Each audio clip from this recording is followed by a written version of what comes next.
Welcome to Do Something Different, a leadership podcast. I'm Rusty Gaillard, and I'm so excited to have with me today Erin Mantz, who is the VP of Marketing at Zeno Group.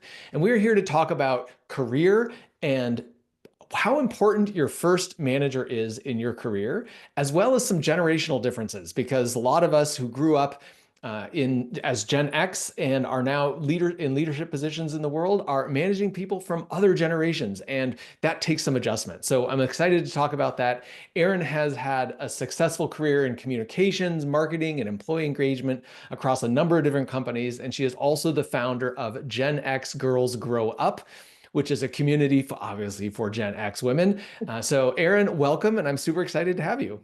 Thanks so much. Excited to talk with you today.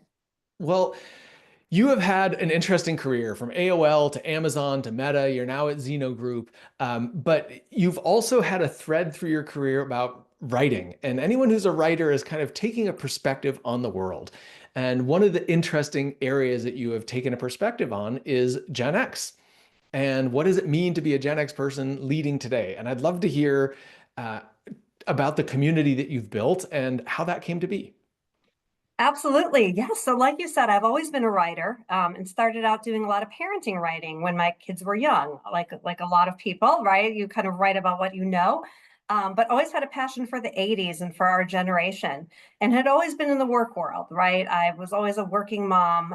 And so as the kids got older and as my interests and my career experience broadened, I really found myself writing more about not only generations in the workplace, but a lot of things like in the pop culture that we celebrate, and a lot of traits that I think Gen X has that may have fallen by the wayside a bit for other generations. Yes, I may be a little biased, but I found that there was a gap in the community and in the online world and in the in-person world for that matter, a place for Gen X women to come together and connect and really celebrate Gen X with kind of a light, fun touch, right? There are certainly, obviously, like health sites for Gen X women and things like that. And that's great. And they have their place.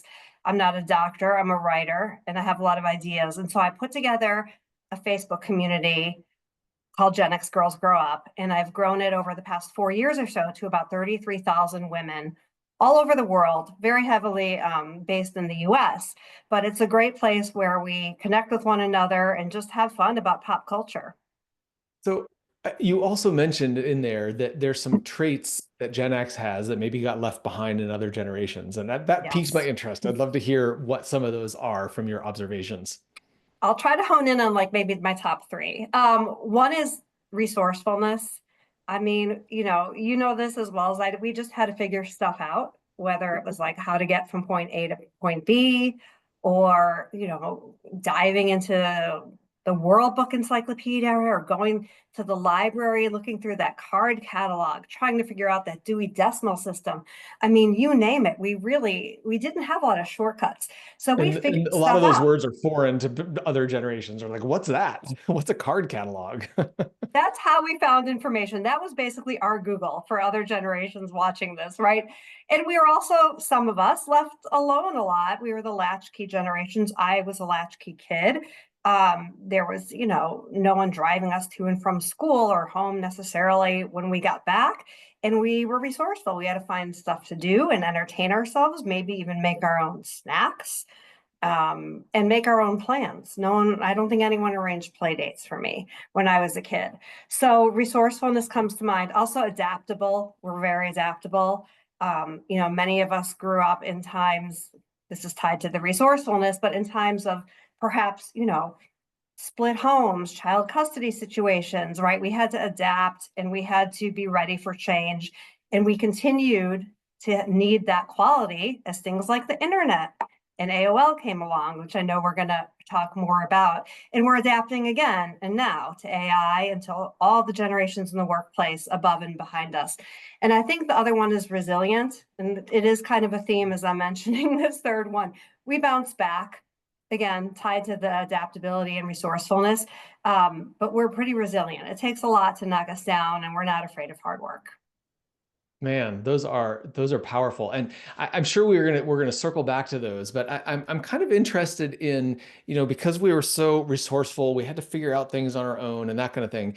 in our chat that we had before this, you also mentioned how much you learned in your first job when you Yes. were at AOL was your first job, and you described it as like the setting the bar and setting the standard for what a good work environment is and what a good boss is.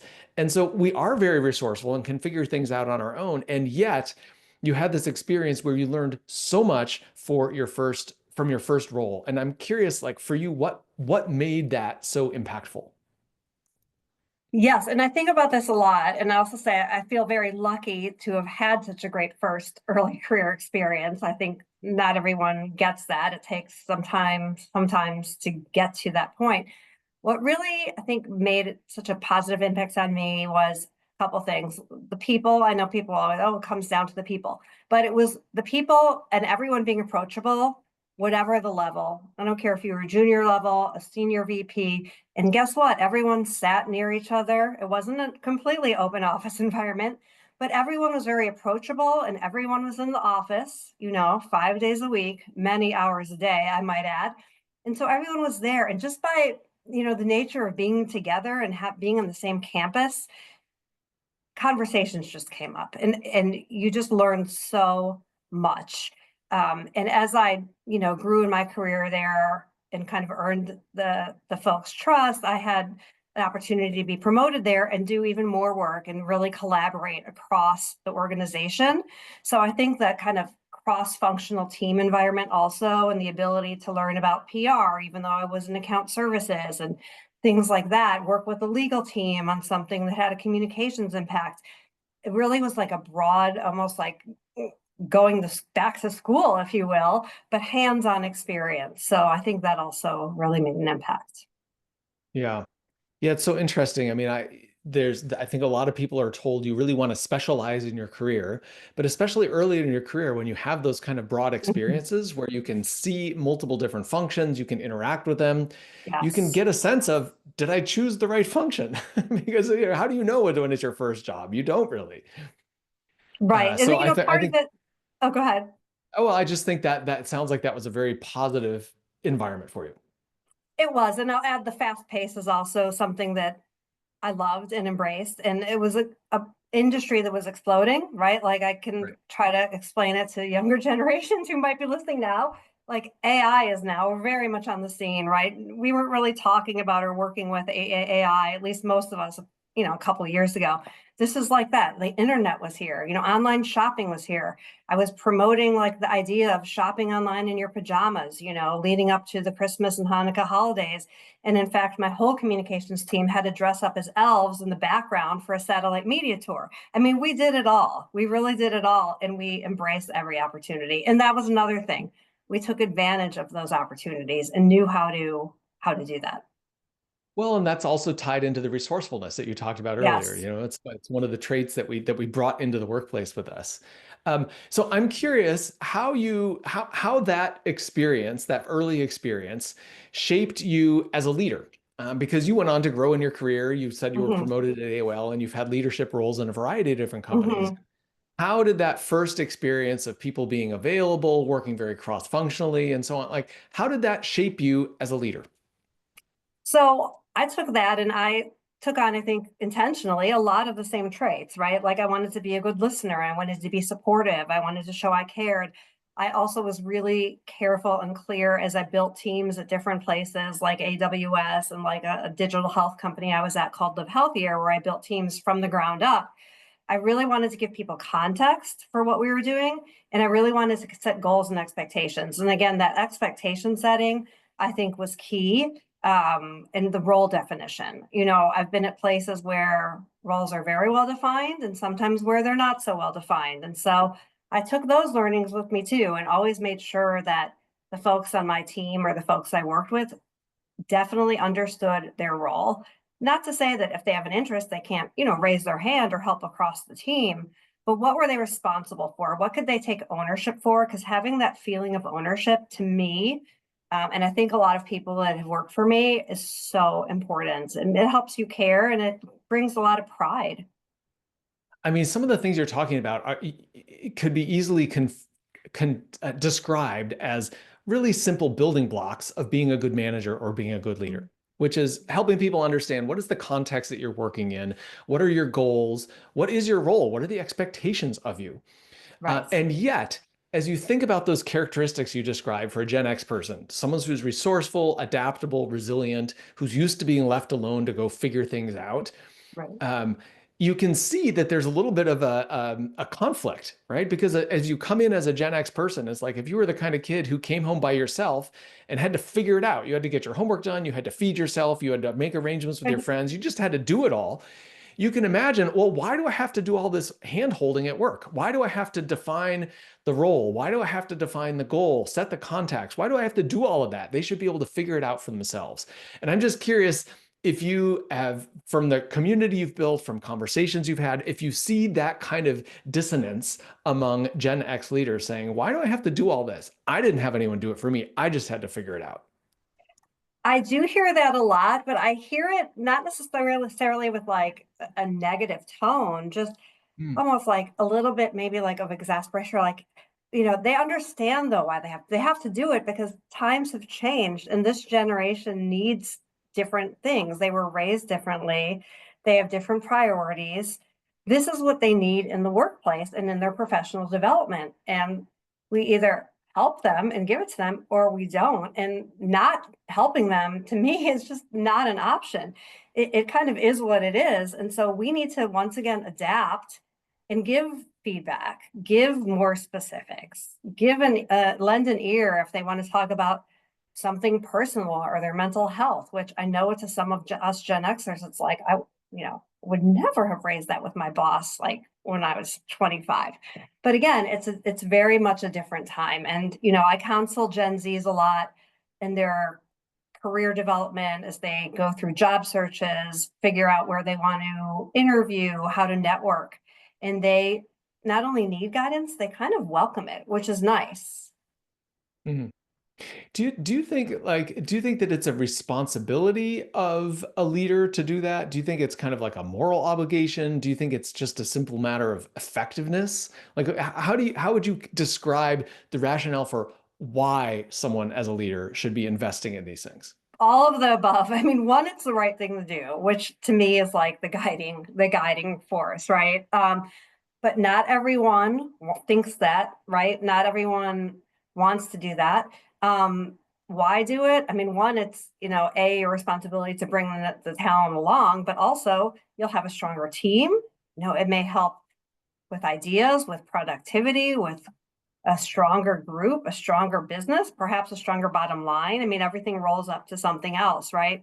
But at the end of the day, to me, I just remember people that helped guide me, even though I was pretty independent and that Gen X latchkey kid, I still had a lot of mentors, formal and informal, in the workplace, in every workplace I was at, and a work spouse. So want to say, like, don't discount the colleagues that you are with as well, younger and Yeah. older and same age.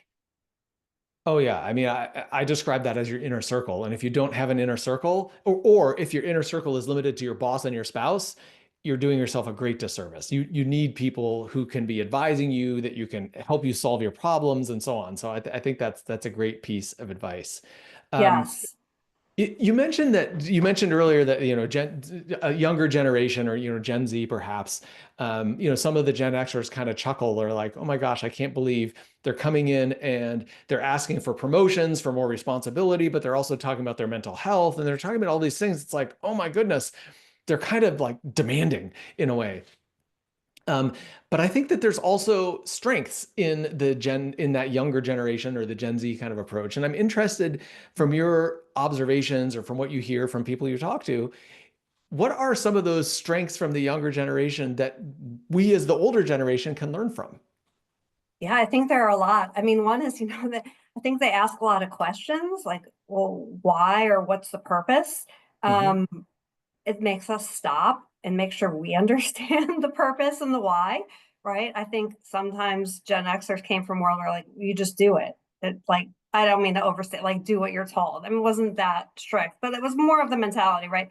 Now, like they're asking a lot of questions and it makes you better make sure you have the answers if you're the manager or someone that they're looking to in the workplace. And I think they're also very curious, right? So again, it's like going deeper into something, looking things from different angles. And obviously, they're like so up to date on trends, the news, it's health, you name it.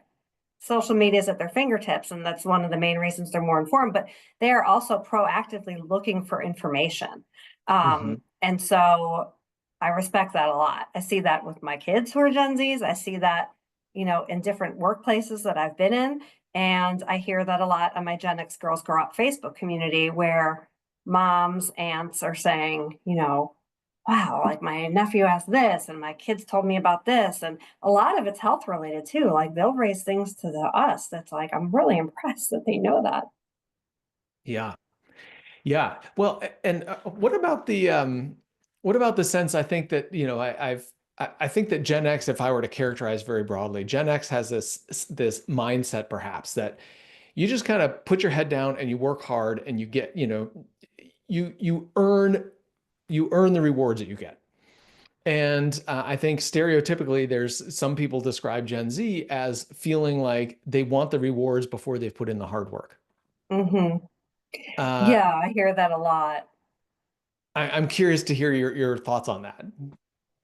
Yeah, and again, I don't think they're necessarily coming from a bad place. I think they're used to more instant gratification in a lot of areas of their life. And I think maybe they're not as some are not as strategic in the work world as maybe we were. The path to get ahead also is not, at least from what I've seen at some places throughout my career, it's not as clearly laid out as it used to be. Hmm. Um, Path to promotion, the path to development, though I think a lot of companies are doing a lot better now with training young people and things like that. Um, but I think that a lot of it comes down to that instant gratification. And again, Yeah. they don't know what they don't know. So Mhm. having someone like a Gen Xer help them look around corners, anticipate, how to help with basically their branding in the workplace, right? Or their personal brand and integrity and things that you don't necessarily, they may not think about every day, doing what you say you're going to do. These are all kind of pieces of the puzzle that come together and that they need to understand. Yeah. Yeah. One of the things that I think Gen Z is, as stereotypically anyway, is good at is wanting to understand the why and understand the meaning. They want some kind of connection to, like, I'm not just gonna, don't just tell me what to do and I'm gonna do it. I'm like, don't tell me to turn the crank. I want to know why I'm turning the crank. How is this important? What does it contribute to? And so on. Um, and I think that, in some ways, I end up talking to a lot of Gen Z people, and I think in some ways they have struggled with finding their own why, to find this own point of clarity about what's important to them and what they want to create in their life. And I think a lot of people that I've met as Gen X in my era is kind of like in our 50s, is starting to think, huh, is there another chapter to my career? But it's a very challenging question for someone in Gen X. And I like you've described writing as a through line in your career Hmm. and your life as something that you're interested in. But I'm wondering, do you have any thoughts on why it's so hard for someone of our generation to really figure out what it is that they want? And if they're reconsidering another chapter in their career, to figure out what is that? Do you know why that's so difficult? Yeah, I do think it's difficult. I'll try to answer why. And I do think it's true. Like a lot of us are revisiting that now. And I think Gen Z is like sparking that revisiting, right? I think it's hard for us because, again, I think we were very determined and hardworking as we still are. Um, but the world was very different. And also we were very different, right? And now as Gen Z is like looking for purpose more and more at the company, at the employers they're looking at, in everything they do, at the companies, the clothes they wear, the companies they follow. Um, it's making us kind of stop and think, you know what, maybe there is, what is my purpose? Or was my purpose, from 20 years ago, is that still my purpose? Or maybe I've been so busy, right? Like working and not worrying about my purpose that I'm just going to take a breath now and be like, hey, for this final chapter, so another chapter, what will really matter to me, right? And that it's okay to like say, oh, I think I want XYZ, or I think I don't want XYZ. I think Gen Z is very comfortable saying stuff like that. And we're hearing that and we're absorbing it. So I think they're kind of Mhm. helping us grow up a little bit too, again. Yeah, I love that. I love that. Erin, what is a piece of advice that you would give to someone in a leadership role today? You're someone who's leading a team, and this team may have different ages. It may have younger, early people earlier in their career may have more experienced people. What kind of advice would you give to someone in that leadership role? I would say bring the team together. And this is actually something I've done not in years, but I strongly support it. Bring your team together and make sure that you are hearing from each of them, giving them an opportunity to either present something that they're learning or working about in a group setting, because it really empowers them. I did these things called employee sharing session, one of my digital health companies, and it really helped them basically shine a spotlight on a challenge they had with a client or a creative marketing campaign that they put together. It gives them confidence, it gives them presentation skills, it gives them respect, and it makes them feel involved. And again, it makes them feel like they have ownership in something. And I think that that's really important. And the leaders are listening, but also their colleagues are listening. But you have to create that space to share, maybe on Zoom sometimes now too, in this day and age, but Yeah. you could still create that space. And I love that. I mean, the name of this podcast is Do Something Different. And you just gave something that is so practical and tangible that someone can take Yeah. away and do.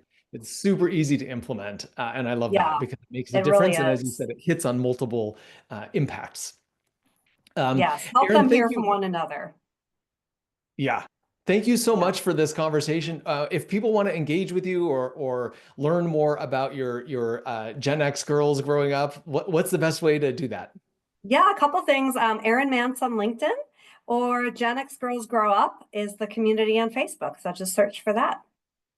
Awesome. And we'll put links to both of those in the show notes so you can Great. find them there. Great conversation, Erin. Thank you so Thank much. you.